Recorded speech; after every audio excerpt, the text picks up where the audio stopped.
هر امت لپاره مونږ د قربانۍ یو کړنلاره ټاکلې ده ترڅو چې د هغه امت وګړي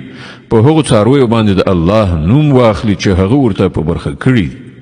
په دغو بیلابیلو لارو کې هدف هماغه یو دی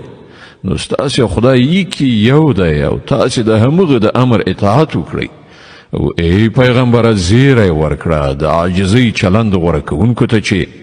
د هغو حال دا دی چې کله د الله ذکر اوري نو زړونه یې لړزیږي هر کړاو چې ورباندې راځي صبر ورباندې کوي لمونځ قایموي او هغوی ته چې مونږ کومه روزي ورکړې ده له هغې نه د الله په لاره کې لګښت کوي او د قربانۍ اوښان مونږ ستاسې لپاره د خدای په شعایرو کې شامل کړي دي په هغو کې ستاسې لپاره ښېګڼه ده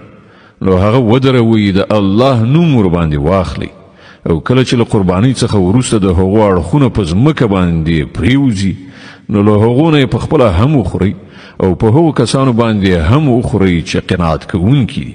او په هغو کسانو باندې هم چې خپله اړتیا وړاندې کړي دغه څاروي مونږ په همدې ډول ستاسې لپاره رام کړي دي تر څو چې تاسې شکر وباسئ